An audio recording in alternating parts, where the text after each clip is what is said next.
পুরুষের দল, পুরুষেরা তোমরা শুনে নাও, তোমার বিবিরা তোমার জন্য হারাম আছে একটা কাজের জন্য। একটা কাজ তোমরা জেনে শুনে খবরদার করবে না। যদি তোমরা কাজটা করতে যাও তাহলে তোমাদের পাপ হয়ে যাবে, গুনাহ হয়ে যাবে, তোমরা গুনাহ করে যাবে, তোমাদের দ্বারাতে ভুল হয়ে যাবে, গুনাহ হয়ে যাবে। কি কাজ করবে না রে পুরুষ? আল্লাহ রাসূল বলেছেন, পুরুষ রে, যখন তোমাদের স্ত্রীদের এমসি হবে, হায়েজ হবে, মাসিক হবে, তখন খবরদার খবরদার তোমার স্ত্রীর সাথে তুমি মিলন করিও না, তার সাথে হামবিস্তারি করিও না, তার সাথে তুমি জেমা করিও না, তার সাথে তুমি সহবাস করিও না। তুমি গায়ে গা মিলিয়ে তুমি ঘুমাতে পাবে, শুতে পাবে, কিন্তু একটাই কাজ থেকে তোমাকে শুধু বারণ করলাম, সেটা হলো তোমার স্ত্রীর সাথে তুমি মিলন করবে না। এবার যদি কোনো মানুষ বলে যে না আমি করে নিব, তো নবীর নাফরমানি করলে, আর নবীর যখন নাফরমানি হয়ে গেল তো ওই জায়গাতে গুনাহ হয়ে গেল। আর এবারে ওই ইহুদিরা নিজের স্ত্রীদের মান সম্মান দিত না, বিছানে নিজের স্ত্রীকে ঘুমাইতে দিত না, যে তুই আলাদা হয়ে ঘুমা, কখন যখন হাইজ মাসিকের আলাসে থাকতো। কিন্তু এখন শরীয়ত তার মান সম্মান দিয়ে দিলে, সুবহানাল্লাহ, যে তোমার স্ত্রী তোমার পাঞ্জরে ঘুমাবে, কোনো গুনাহ নেই। কোরআন মাজিদে 114 সূরা আছে, 114টা সূরার মধ্যে কোরআন মাজিদে একটা সূরার নাম আছে সূরাতুন নিসা। দেখবেন সূরাতুন নিসা, নিসা মানে মহিলা, নিসা মানে আওরাত, নিসা মানে নারী। আল্লাহ তাবারক ওয়া তাআলা মা খালাদের দাম মান সম্মান এত বাড়িয়ে দিয়েছেন যে তাদের নামে একটা কোরআনে সূরা দিয়েছেন সূরাতুন নিসা। কিন্তু সূরাতুর রিজাল বলে কোনটি কোরআনে সূরা পাবেন না আপনি। কত আল্লাহ মান সম্মান দিলেন, এই মান সম্মান দিতে যথেষ্ট যে তাদের নামে আল্লাহ একটা সূরা দিয়ে দিয়েছেন। জি, এটা কোনো ছোট মোটো কথা?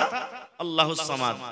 ভাই আমার, আল্লাহর নবী সাল্লাল্লাহু আলাইহি সাল্লাম যখন নবী হলেন, আল্লাহুস সামাদ, ইহুদিরা সাহাবায়ে কেরাম এসে নবীর সামনে শিকায়ত করলেন ইহুদিদের, কি আল্লাহ রাসূল একটা কথা বলবো আপনার সামনে। আল্লাহ রাসূল বলছেন, কি রে বাবা?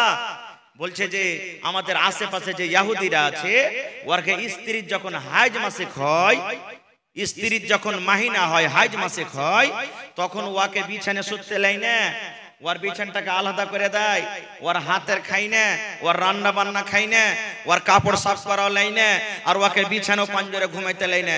বলছে যে তুই জয়দিন না পাক হয়ে থাকবি, তুই আলাদা হয়ে থাক, তুই এখন না পাক হয়ে আছিস, তোর মতন স্ত্রীকে বিছানে শুতে লিব না। কে বললেন? সাহাবায়ে কেরাম। ইহুদিরা এরকম করত, নবীর সামনে শিকায়ত করলেন। সুবহানাল্লাহ। এবার নবীজি কি বললেন জানেন? রে আমার উম্মতের দল, ও আমার উম্মতেরা, সাহাবারা, তোমরা শুনে নাও, যদি কোনো মহিলা, যদি কোনো নারী, যদি কোনো মহিলা হাইজের হালাতে থাকে, মাসিকের হালাতে থাকে, তাইলে তার শরীরটা নাপাক এরকম হয় না রে যে তার স্বামী তার পাঞ্জরে ঘুমাতে পাবে না, তার হাতে খেতে পাবে না, রান্না করা খেতে পাবে না, রুটি বানা খেতে পাবে না, ভাত তৈরি করা খেতে পাবে না। সব করে তুমি খেতে পারো, তার গায়ে গা লাগিয়ে তুমি ঘুমাইতে পারো, তোমার স্ত্রীকে তুমি চুমা খেতে পারো, তার ভাত রান্না তুমি খেতে পারো, তোমার স্ত্রী তোমাকে পানি দেবে দেবে তুমি গোসল করতে পারো, তোমার কাপড় সাফ করে দিবে তুমি পরতে পারো। কিন্তু আল্লাহ রাব্বুল আমিন মহিলাদেরকে নিষেধ করলেন, মহিলারে, যেদিন তুমি নাপাক হয়ে থাকবে ওই দিন তুমি নামাজ পড়িও না রে মহিলা, তুমি নামাজ পড়িও না। আল্লাহ রাব্বুল আমিন তোমার জন্য নামাজকে maaf করে দিয়েছেন। 2 দিন 3 দিন 4 দিন 5 দিন যেদিন তুমি নাপাক হয়ে থাকবে, নাপাকের হালাতে আল্লাহ তোমার নামাজকে maaf করে দিয়েছেন, তোমাকে নামাজ পড়তে হবে না। আর যদি রমজান মাসে তোমার হাজ মাসিক চালু হয়ে যায়, তাহলে যেদিন তুমি নাপাক হয়ে থাকবে রে মহিলা, তুমি রোজা ছেড়ে দাও, তুমি রোজা রাখিও না। এবার তোমার রমজান মাস যখন শেষ হয়ে যাবে, রমজান মাস যখন পার করে যাবে, আরো যে আগামী বছর রমজান আসার আগে আগে 11টা মাস বাঁচে, 11 মাসের মধ্যে তোমার ওই বাকি ছোটা রোজা কোটাকে তুমি পূর্ণ করে নাও। এটা নিষেধ করলেন। আর কি বললেন? রে পুরুষের দল, পুরুষেরা তোমরা শুনে নাও, তোমার বিবিরা তোমার জন্য হারাম আছে একটা কাজের জন্য। একটা কাজ তোমরা জেনে শুনে খবরদার করবে না।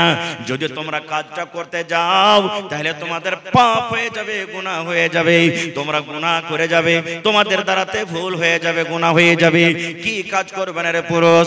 আল্লাহ রাসূল বলেছেন, পুরুষ রে, যখন তোমাদের স্ত্রীদের এমসি হবে, হায়েজ হবে, মাসিক হবে, তখন খবরদার খবরদার তোমার স্ত্রীর সাথে তুমি মিলন করিও না, তার সাথে হামবিস্তারি করিও না, তার সাথে তুমি জেমা করিও না, তার সাথে তুমি সহবাস করিও না।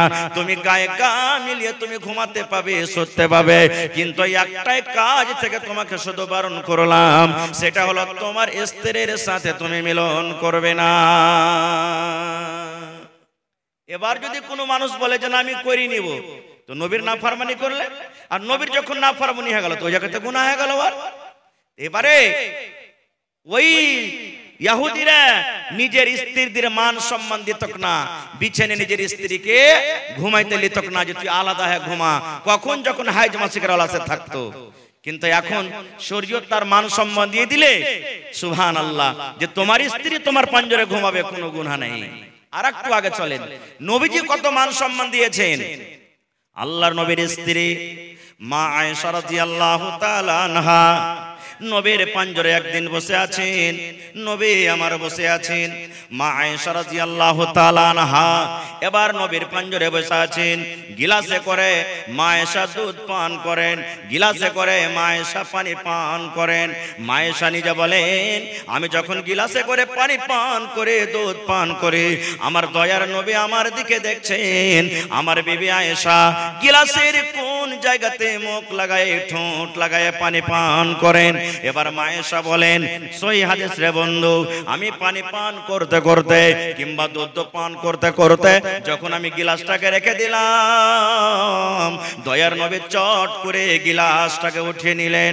মা আয়েশা বলেন, যেই জায়গাতে গিলাসের আমি মুখ লাগাইয়ে ঠোঁট লাগাইয়ে পানি পান করলাম, দয়ার নবী ওই জায়গাতে মুখ লাগাইয়ে ঠোঁট লাগাইয়ে পানি পান করলেন। শুধু তা নয়, মা আয়েশা বলেন, আমি হাড্ডি চুষে চুষে খাই কিংবা আমি গোশত ছেড়ে ছেড়ে খাই, আমার নবী আমার দিকে দেখেন, আমার বিবি আয়েশা এই গোশতের কোন জায়গাতে মুখ লাগায় কামড় দেয়, হাড্ডিতে কোন জায়গাতে দাঁত লাগায়। মা আয়েশা বলেন, গোশত খেতে খেতে খেতে যখন আমি থালাটা রেখে দিলাম, পেস্টটাকে যখন থালাতে রেখে দিলাম, নবীজি আমার চট করে পেস্টটাকে উঠিয়ে নিলেন। আমি আয়েশা যেই জায়গাতে আমি মুখ লাগাইয়ে দাঁত লাগাইয়ে কামড় দিলাম, আমার দয়ার নবী আমার ওই মুখ লাগা জায়গাতে মুখ লাগাইয়ে দাঁত লাগাইয়ে কামড় দিলেন। এবার শেষে মা আয়েশা কি বলছেন, আমি ওই অবস্থাতে ছিলাম যখন আমার মাসিক হচ্ছিল, হাইজ হচ্ছিল। নবীজি এখানেও মা খালাদের সম্মান বাড়িয়ে দিলেন। যে ইহুদিরা নিজের স্ত্রীকে ঘুমাইতে দিত না হাইজের হালাতে, নবীজি তার মুখের খেলেন। হায়রে আল্লাহ, কেমন মহব্বত ভালোবাসা জি ভাই। আর আমাদের মহব্বত ভালোবাসা কি জানেন, কোন ভাই যদি ভাত খেতে বসেছে, রুটি খেতে বসেছে, তরকারি খেয়েছে, খেতে খেতে চেটি ভাত যদি বেশি হয়ে যায়, আর ওর স্ত্রী করে, রে হালে আমার মা ভাত কটা খেতে পারলাম না, তুই খেয়ে লেগে। তো মা খালারা কি জবাব দিবেন, হ্যাঁ তোমার ফোঁটা পড়া ভাত খেতে যাচ্ছি আমি, হ্যাঁ আমার কি জি নাই। ওর বেটারকে কবে, যা রে হতলা, যা দিয়ে দেখা, 6 টাকা দিয়ে দেখা, যা যা দিয়ে দেখা, ওর মুখের কিন্তু খাইবে না। এই তো আমাদের মহব্বত ভালোবাসা। এই ভাই মুসলমান, আর একটু আগে চলেন, মক্কার লোকেরা কি করত, এটাতে ইহুদের কথা বললাম, আর কি করত মক্কার লোকেরা, সুবহানাল্লাহ। যখন নবীজি দুনিয়াতে এসেছিলেন, নবী হননি, তার আগেকার টাইমে, তার আগেকার সময়তে মক্কার লোকেরা কি করত, আল্লাহ তাবারাক ওয়া তাআলা সেটা কোরআনে বলছেন, ওয়া ইদা বুশিরা আহাদুহুম বিল উনসা যাল্লা ওয়াজহুহু মুসওয়াদ্দান ওয়া হুয়া কাযীম। ওরে আল্লাহ, আজকে যদি আমার আপনার বাড়িতে 2টা 3টে 4টে মেয়ে হয়ে যায়, মন খারাপ ভারী হয়ে যায়, বাবার রাতের বেলাতে ঘুম আসে না, কত ভাই নিজের স্ত্রীকে মারে আর গালি দেয় আর বলে, এরে হারামের বেটি হারামি, এরে খব্বিসের বেটি খব্বিস, তোর পেট থেকে শুধু কেন মেয়ে হয়, তোকে তালাক দিয়ে দেব, তোর মতন বিবিকে বাড়িতে রাখবো না। কত রকম নানা প্রকারের আল্লাহ গালি দে। ওরে আল্লাহ, আল্লাহ রাব্বুল আমিন বলেন দুনিয়ার মানুষ রে, ওই মক্কা নগরে মক্কার জমিতে যখন আমার নবী নবী হননি তার আগে কার ঘটনা, কোন বাড়িতে যখন মেয়ে জন্মগ্রহণ হতো, কোন বাড়িতে যখন মেয়ে পয়দা নিত, ওই বাবার মুখখানা কালো হয়ে যেত, এমন ভাবে কালো হয়ে যেত, ওই বাপ লজ্জিত হয়ে যেত, শরমের কারণে গ্রাম দিয়ে হাঁটতে পারত না, লোকের সামনে দাঁড় হইতে পারত না। যেমনই গ্রাম দিয়ে হাঁটত, লোকেরা তানা মেরে মেরে কথা বলতো আর বলতো দেখো রে এটা মেয়ের বাবা চলে যায়, এটা বেটির বাবা চলে যায়। এই শরমে, এই ভয়, এই ডরে ওরে আল্লাহ নিজের মেয়েকে তারা জমিনে দফন করে দিত। বাপের মন খারাপ, গ্রামে লোকেরা তানা মেরে মেরে কথা বলতো আর দিত আর বলতো দেখো মেয়ের বাবা চলে যায়। ইমাম বাগাবী রাহমাতুল্লাহ আলাইহি বলেন যে ওই মক্কা নগরে মক্কার লোকেরা কিছু লোক কি করতো জানেন, যার ইচ্ছা ছিল যে আমি মেয়েকে মারবো না, আল্লাহ যা দিয়েছে লোক যা বলছে বলুক না, ওই মেয়েটার বয়স যখন 7 বছর 8 বছর 10 বছর হইতো, ওকে উট দিয়ে বকরি দিয়ে ভেড়া ভেড়ি দিয়ে ওকে মাঠে ময়দানে পাঠিয়ে দিত, যা বেটি তুই উট চড়াবি, বকরি চড়াবি, ভেড়ি চড়াবি আর দুধ পান করবি, তুই জীবনটাকে কাটিয়ে দিবি। আর যে লোকটা লজ্জা মনে করতো না বাড়িতে বেটি এসেছে, এরকম বেটিকে বাড়িতে রাখা হবে না, যার জন্য আমি মুখ পাই না, দেশে মুখ দেখাতে পারি না, তখন ওই বাপ কি করতো, ওরে সুবহানাল্লাহ, একটা কোদল নিত। কি নিত ভাই? একটা কোদল নিত আর কোদলটাকে নিয়ে জঙ্গলের ভিতরে চলে যেত, নিজের স্ত্রীকে জানাইত না। ইমাম বাগাবী রাহমাতুল্লাহ আলাইহি বলছেন যে কোদল নিয়ে জঙ্গলের ভিতরে চলে যেত, আর চলে যাওয়ার পর জঙ্গলের ভিতরে বেটিকে দফন করবো বলে একটা গর্ত খাল করে চলে আসতো বাড়ি। আর বাড়ি আসার পর তখন নিজের স্ত্রীকে বলতো, রে আমার বেবি, ও হালেমার মা, এ জামিলার মা, এ খালেদার মা, এ জায়েদার মা, আমার মেয়ের বয়স 8 বছর 7 বছর হয়ে গেল, কাঠিয়ারের মার্কেট কেমন হয়, জীবনে কোনোদিন আমার মেয়েটা বাজার দেখেনি, বাজার ঘুরেনি, নানির বাড়ি জীবনে কোনোদিন আমার মেয়ে জেনি, এক কাম করো রে বেবে, আমার কলেজার টুকরাকে তুমি সুন্দর করে সাজাইয়া দাও, সুন্দর করে তাকে নতুন জামা কাপড় দিয়ে দাও, সুন্দর করে তাকে তেল কাজল দিয়ে দাও, কারণ আমি তাকে মেলা ঘুরতে নিয়ে যাব, বাজারের দিকে নিয়ে যাব। হায় রে মা, মা জানতো না আমার স্বামী কেন আমাকে এরকম কথা বলেন। মা মনে মনে বলতো আল্লাহ রে, আমার মেয়েটাকে মনে হয় আমার স্বামী আর মারবে না, তারপরে দয়া হয়ে গেছে, তারপরে ময়া হয়ে গেছে, তাকে ভালোবেসেছে, যার কারণে এত সুন্দর করে কথা বলেন। মা খুশি খুশি হয়ে ওরে আল্লাহ সুন্দর করে নিজের মেয়েকে গোসল দিয়ে, নতুন জামা কাপড় পরে, তেল কাজল দিয়ে নিজের স্বামীর হাতে তুলে দিতেন। এবার স্বামী কি করতেন, নিজের মেয়ের হাত কানকে ধরে টানতে টানতে টানতে মেলা দেখার বাহানাতে কোথায় নিয়ে যেতেন, ওই জঙ্গলের ভিতরে তাকে নিয়ে চলে যেতেন, যে জায়গাতে কোনো বাড়ি নাই, যে জায়গাতে কোনো গ্রাম নাই, যে জায়গাতে কোনো লোকজন নাই। এবার হাঁটতে হাঁটতে মেয়ে বলতো আব্বা গো কোথায় আপনি আমাকে নিয়ে যান, এই জায়গাতে কোনো বাড়ি নাই, এখানে কোনো দোকান নাই, এখানে কোনো লোকজন নাই, এখানে কোনো রকমের মেলা নাই, বাজার নাই, কোথায় আপনি নিয়ে যাবেন। এবার আব্বা বলতেন বেটি রে, এই জঙ্গলের পর, এই জঙ্গলটা পার করার পর একটা বাজার আছে রে মেয়ে, ওই বাজারে তোমাকে নিয়ে যাব, তুমি তাড়াতাড়ি করে চলো। এই কথা বলতে বলতে ওই জঙ্গলের ভিতরে যেখানে গর্ত করে এসেছিল, গর্তর পাঞ্জরে নিয়ে যেত, আর নিয়ে যাওয়ার পর সুবহানাল্লাহ তাকে বলা হতো কি, বাপ বলতো বেটি রে এই গর্তটা কত বড় আছে রে মা, তুমি একটু নজর করে দেখো তো, একটু দেখো তো, চোখ মেল করে দেখো তো এই খালটা কত বড় আছে। মাসুম বাচ্চা তো জানে না আমার আব্বাজান কেন আমাকে গর্ত দেখতে বলছেন। সুবহানাল্লাহ। এবার ওই মেয়ে কলেজার টুকরা যেমনই আব্বার কথা শুনে এরকম ভাবে মাথা বাড়িয়ে গর্তর দিকে দেখতে গেলেন, যেমনই চোখ বাড়িয়ে দেখতে গেলেন, সুবহানাল্লাহ পিছন থেকে বাপ একটা ধাক্কা দিয়ে এমন জোর করে ধাক্কা দিল, ধাক্কার সাথে সাথে ওই কলেজার টুকরা মেয়ে গর্ততে পড়ে গেল।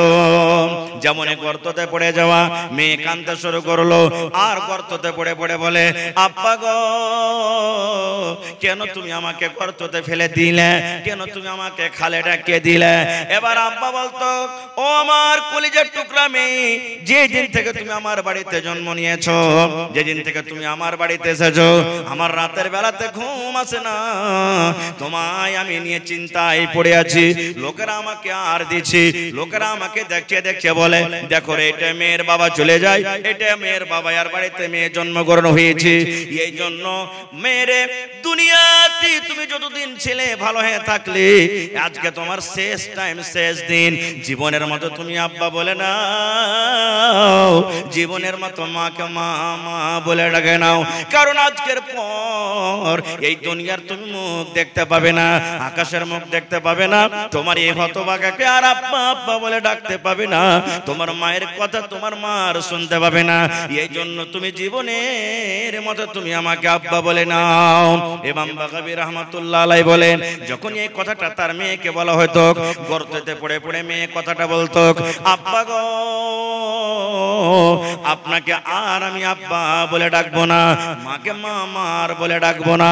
আমার দুই চোখ যেদিকে যাবে আমি চলে যাব, বাড়ি ঘর দেশ ছেড়ে গা ছেড়ে চলে যাব, কিন্তু দয়া করে আপনি আমাকে মারিয়েন না, আপনি দয়া করে আপনি গর্ত থেকে আমাকে উঠাইলেন।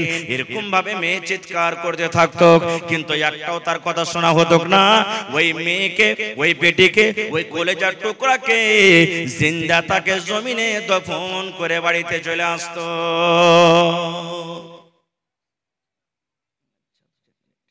দফন করে আসতো। এবার নবীজি মেয়েদের মান সম্মান কত বাড়ালেন জানেন? যে মেয়েকে দফন করা হতো, সেই নবী মেয়েদের ব্যাপারে কত বড় খুশখবরি দিন, পায়গাম দিলেন জানেন?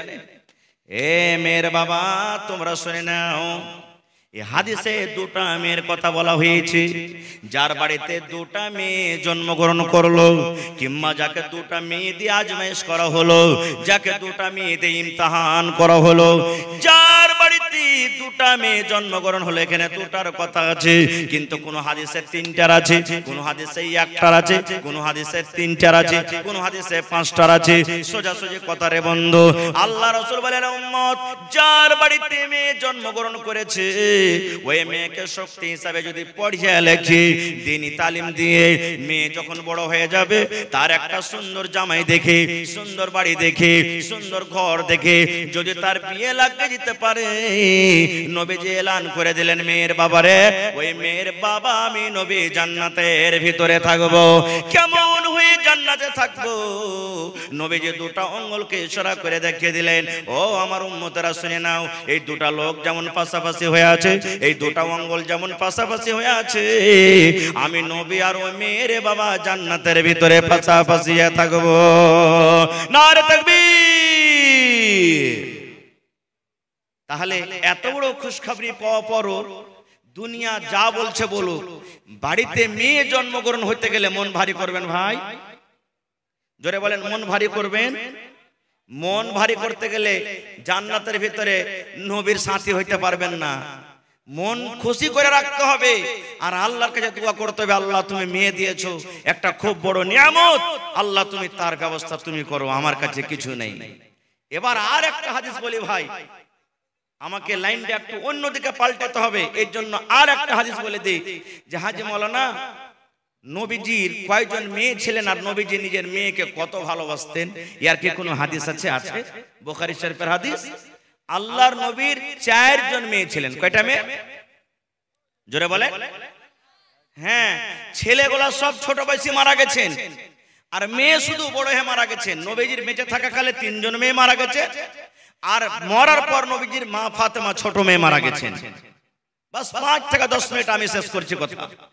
এবার নবীকে মক্কার লোকেরা কি বলতেন?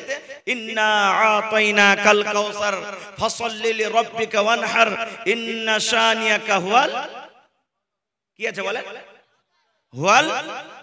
হ্যাঁ, আফতার বলতেন নবীকে, আরে ইয়ার জ্বর কেটে গেছে, ইয়ার বংশ সাফ, ই শেষ, এখান থেকেই মরে গেলে ইয়ার নাম লেনাওয়ালা কেউ হবে না।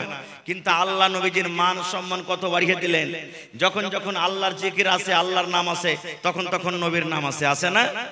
আজানে দি আশহাদু আল্লা ইলাহা ইল্লাল্লাহ, তারপরে কি আছে? আশহাদু আন্না, জোরে বলেন, মুহাম্মাদার, হ্যাঁ ওদিকে আমি যাব না, ওদিকে আলাদা বিষয়। তবে সুবহানাল্লাহ, নবীজি নিজের মেয়েকে কত ভালোবাসতেন।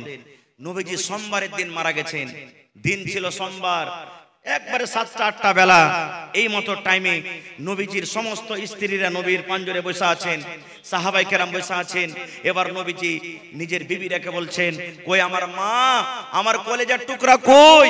নবীজি নিজের মা মেয়েকে ফাতেমাকে মা মা বলে ডাকতেন। বলছেন, কই আমার মা, আমার কলেজার টুকরা ফাতেমা কই? দুটা কথা বলবো। ফাতেমাকে খবর দেওয়া হলো, ফাতেমা তোমার আব্বা তোমাকে ডাক দিয়েছে, চলো তাড়াতাড়ি করে।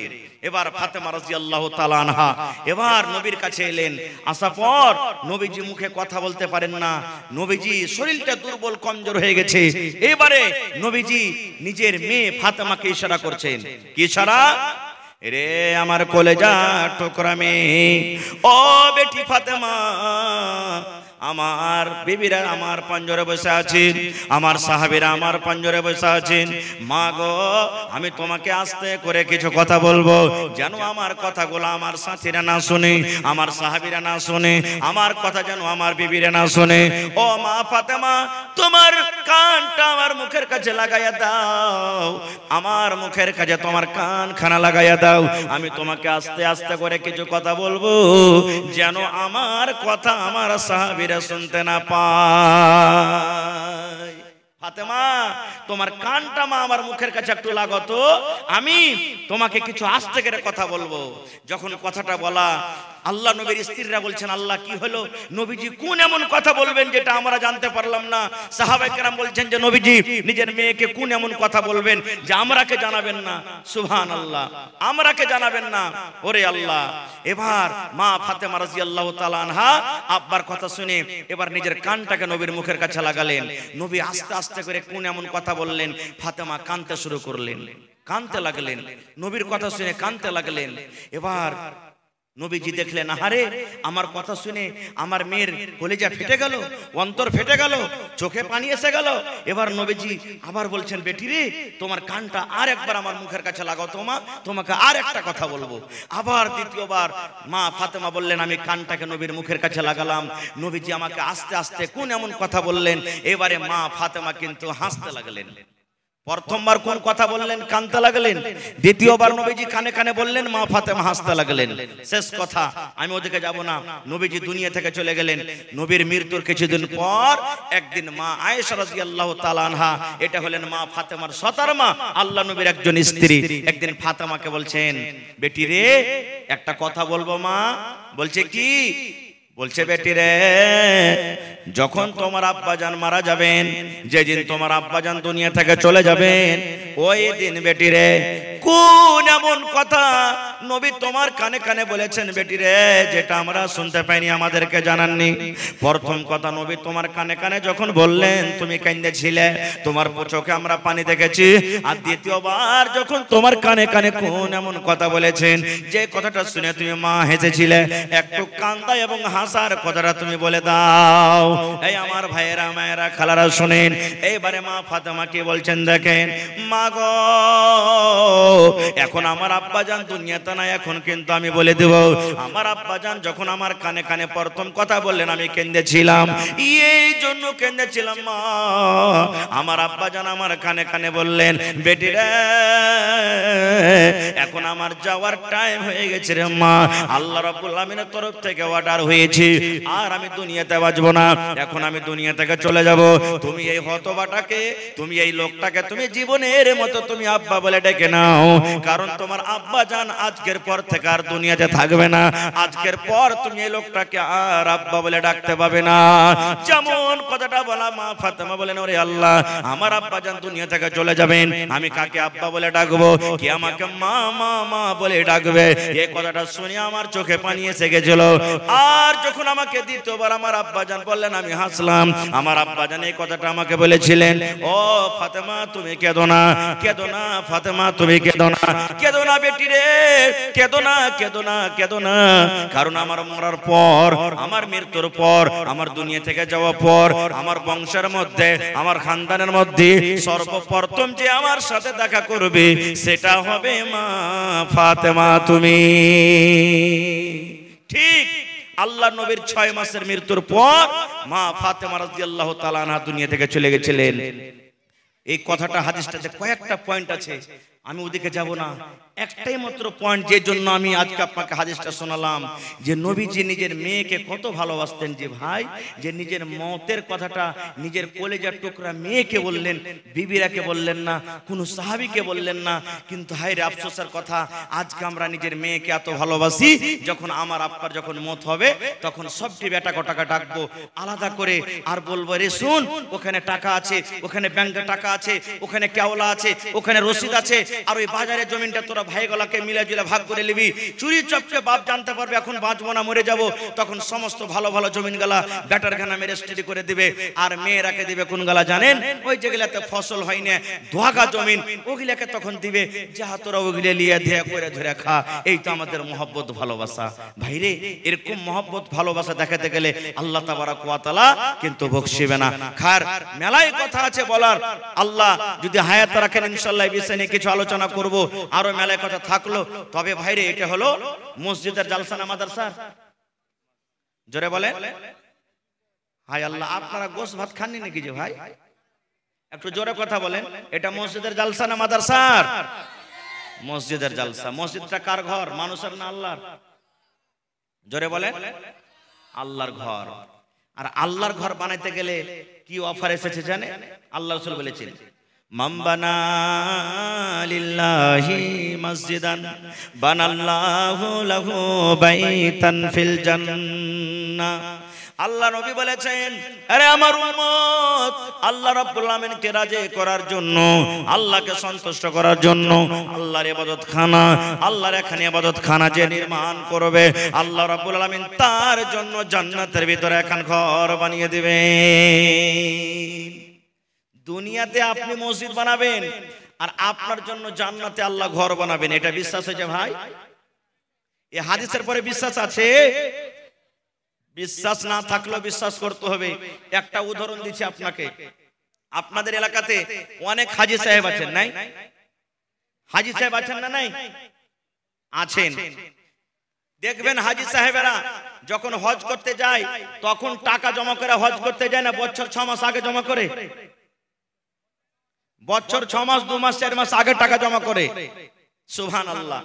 যেমনই বাড়ি থেকে বের হইলো, বাড়ি থেকে যাওয়ার আগে ওর মিনার মাঠে, ওর মদিনাতে, ওর মক্কাতে ঘর রেডি আছে। হ্যাঁ, কাঠিয়ার থেকে অমুক হাজি আসবে, ওর রুম নম্বর এতটি, ওর নাম এটা, বাবার নাম এটা, ওর এটা হলো ঘর তৈয়ার হয়ে আছে। শুধু তা নয়, বাড়িতে বসে থেকে থেকে মানুষ টাকাতে পাঠিয়ে দেয় মোবাইলে, দিল্লিতে ফ্ল্যাট কেনা রেডি করে রেখে দেয়, কলকাতাতে ঘর কেনা রেডি করে রেখে দেয়। এটা বিশ্বাস আছে না?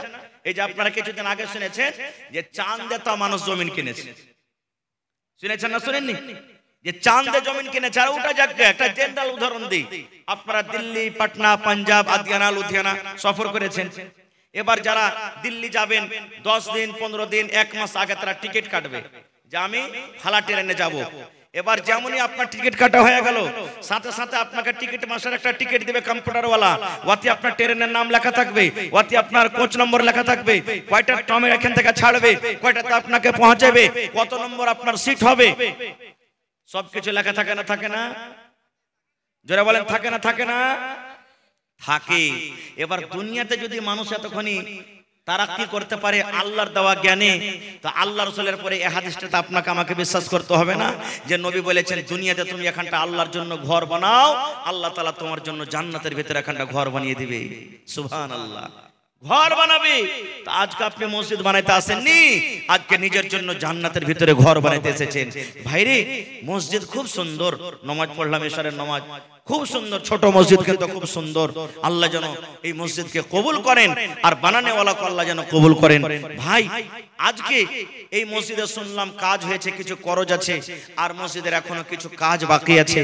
তো ভাই, সেই মসজিদটাকে সামনে রেখে, মসজিদটাকে লক্ষ্য করে আল্লাহর ঘরের জন্য আজকে আমরা নিজের একটা ঘর বানাই, 10 লক্ষ 15 লক্ষ 20 লক্ষ টাকা খরচ করে দিয়ে কোনো 1 টাকা কারোর কাছে ধার লি না, আর এত বড় সমাজ, এত বড় গ্রাম নিয়ে একটা মসজিদ মসজিদ আজকে আমরা বানাইতে বসেছি, যদি একটা মসজিদ নির্মাণ না করতে পারি কিয়ামতের দিন আল্লাহর কাছে কি আমরা জবাব দেব?